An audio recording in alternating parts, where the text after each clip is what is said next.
she's edgy today. So got the e-collar. Gonna do e-collar for the focus heel, e-collar for probably a down in motion, whether if it's going out for a send out or on the return. And then probably just a few touch-ups for the e-collar on loose leash walking, or in this case, just free walking. I'll call it free walking. So if you're walking, you don't have a leash, but you have the e-collar. This way you keep her or him kind of in line with you. So right now, kind of like we did on the last one, it's all about when you give your dog the stimulus, but at the same time, they already know all of this stuff. It's just fine tuning at this point. So it's always so reward based. So even though they're getting a stimulus for a yes or a no, they are getting reward at the end. So this way it's just reinforcing with the negative with the positive, okay? Give her a little bit to warm up.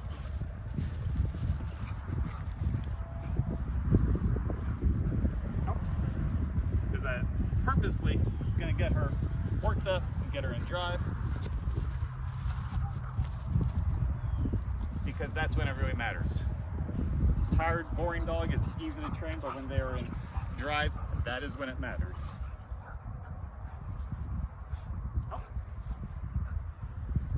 So this one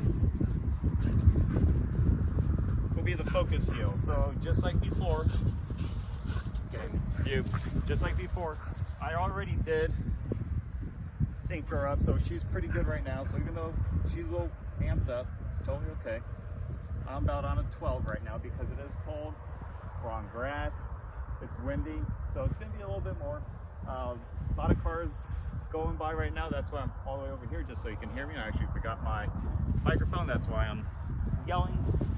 But for right now, for the focus heel, gonna walk, pop it up. I'll raise up the hand whenever you see it. And as soon as she gives me that head cock, because remember, the focus heel is just the position of the head cock, I'm gonna let go, a couple of steps, and then reward. So ready, go left.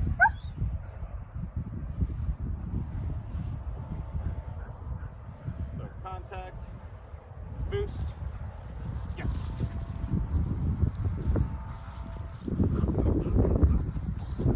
You know, it's totally okay, again, because you do have a stimulus, you do have that going on. So rather than making a deterrent, I'm still going to use her toy as the primary focus of the focus heel. So if it's here, contact, and then I can do boost. Yeah, good girl. A couple more times.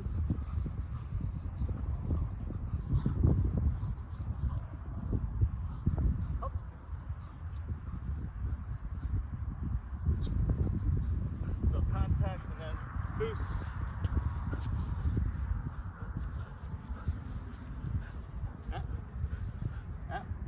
Yeah. Hopefully you saw that one. I'll do it again on the right side so you can see it on that side. Out. Right. So contact, then boost.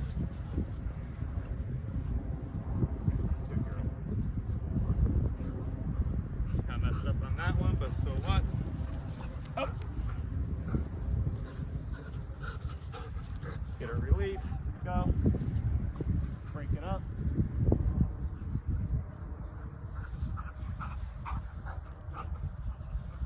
Out. So here we are. Right. No. Out. Right. And I always start focus heel, making sure like it's a contact or a regular heel. And then the foos is really when the head cocks up. Okay, so that's what I'm looking for in the focus heel. Here. She's ready to go. Right. Foos.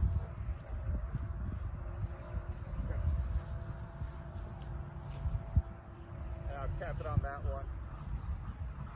And no, never mind. I'll do one more on this side so you can see it. Oh. Actually, I do it on the legs. Okay. Boost. Yes. There you go. And it's just a quick little vibrate, so she knows to associate the focus heel is, the vibrate is to get her out of feeling that stimulus. I don't want to do it too much if she breaks the focus heel. That's why I'm literally doing only a couple of steps. As always, start with a couple of steps, because you can go from a couple of steps to a lot of steps, but you can't go from a lot of steps if you can't do a couple. So that's why for right now, I'm not really giving her, if she breaks, I'm not giving her the chance to break. I'm only doing a couple at a time. I'm not giving her the opportunity to break, because right now I do not want to make the e-collar a deterrent, not yet anyway. And that's why, again, you're layering this in, you're taking it slowly. So in the beginning, it's just getting that command of foos, head cock, gets out of the stimulus, couple of steps, and reward. Later on, as she gets more and more used to it and gets better with it and gets comfortable with it, then if she breaks as you're building duration and doing a lot more steps, then you can go ahead, and if she breaks, because eventually they're going to break, you can go ahead and do it as a deterrent and as a reminder, as a gentle keep that head up, and if you look away, that's when you get a stimulus. Okay, out.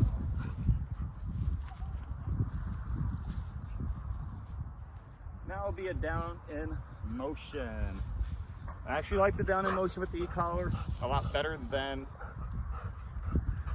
without it or with a leash, because it makes it faster. And that's what I always admired with a lot of trainers, with a lot of good dogs, at a very high competition level, is that when they say down, especially in motion at full speed, how quickly their dogs go down.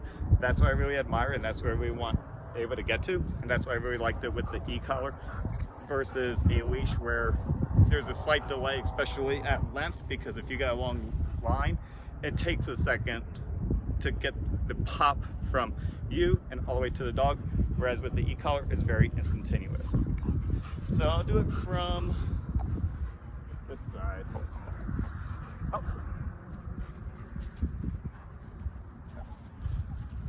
I'll go ahead and even give it to her, so this way she gets comfortable with it. See her? Ava, come on. Shit, I don't know if you saw it.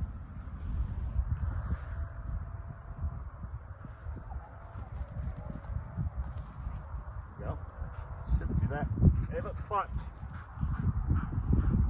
Yes, good girl. And as always, releasing her a little faster will get her to drop. And a little bit higher stimulus will get her to drop faster as well. Oops.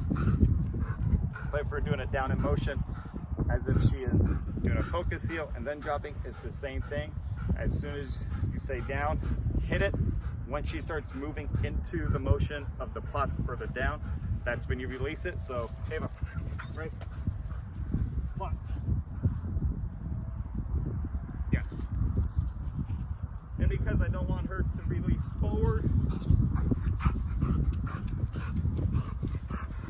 on the down in motion, think about where she is plotting or where they are downing. If they're coming to you, occasionally it's okay to have the reward coming towards you, because you don't want to fuck up your recall.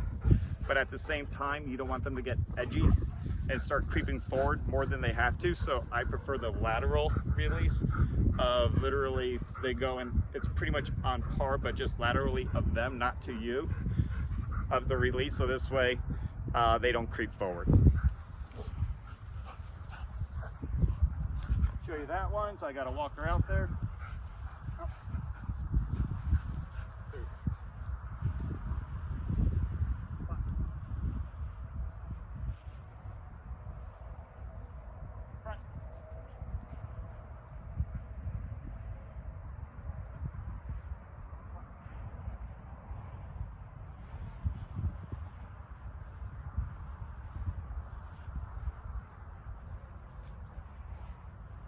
Always keep an eye on her, because if you need to give her a little bit of a gentle reminder, you can, because I want it to go a little bit faster. She's already creeping. I cranked it up 1 or 2 points just to get her to really know she only goes when I call. So it's going to be, come, Ava, plots.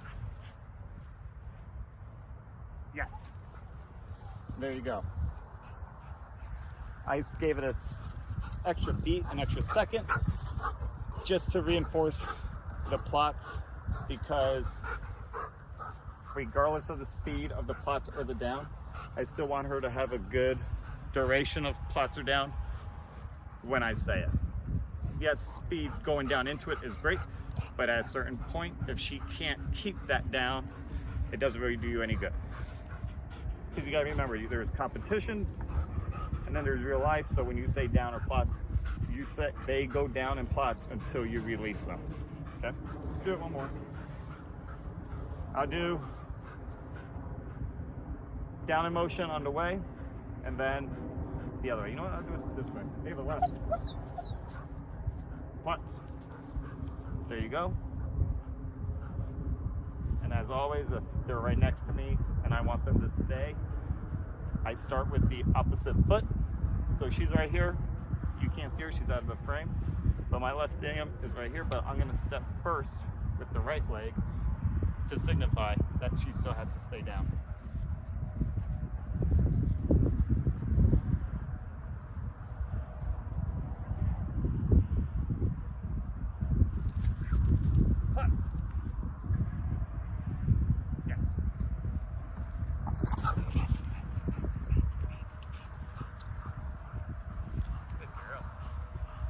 Resting, doing a lot of running around, so gonna end it soon.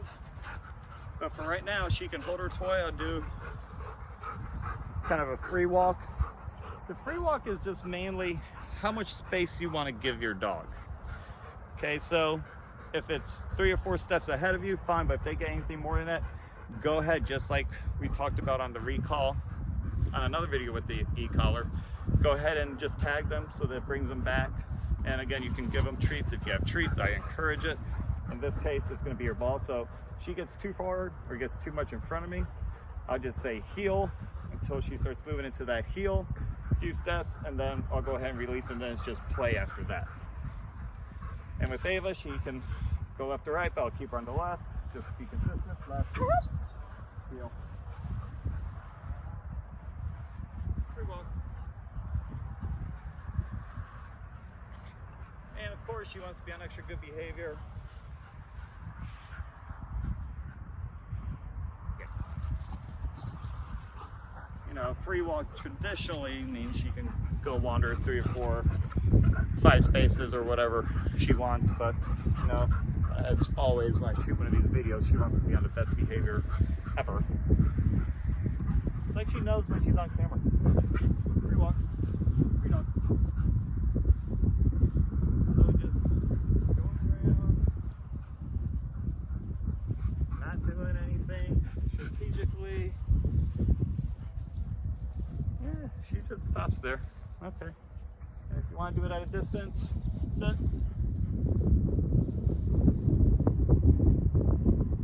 Stand. And stand. Sit. I didn't do it, but her hand signal for sit is the hand up. Plots. Yes. So that's it for this one. She's running around, so I don't want to end it on a bad note. I want to keep on a positive note as always. So I think we're getting up to about almost 15 minutes here. So last few notes, recap. Remember, the e-collar, it is not mainly for, yes, it's a deterrent, but also a learning and communications apparatus. So ease your dog into it. Do not just go and start zapping and stimulating your dog for no reason, especially if they do not know what you want them to do. Again, you're not teaching them anything new on the e-collar. You're just enhancing it, making it a little bit cleaner with the e-collar. You can definitely put more speed into it, like you saw earlier with the downs, just by a point or two, not high, because again, it's not abuse, it's just more communication, because when they're in drive, when they're in speed, A little bit more would go a long way in order to get them to understand that clear communication, to get them to go down into that plots faster, especially on the, like I said, on the down in motion. Coming back to you, can do the same on a way out, on a send out. Focus heel, because the dog is closer to you, you don't want the dog to be fearful of you, so that's why it's okay to keep it on that standard stimulus, whatever that part is for your dog, whatever it needs at the barest minimum. And if you want to do 1 point down, it is okay. But as soon as you say the command and your dog looks up, you give the hand signal, whatever it is, you let go of that stimulus, okay? And especially just learning it and doing it for the first time, if they look away, don't do anything, no correction. Just stop a few steps shorter so they don't break the focus heel, so you don't have to do a stimulus right away when it's trying to be as a negative. You're just doing it as that first initial movement, couple of steps before they break. Stop. I know I'm being reductive at this point, but I just want to make it clear.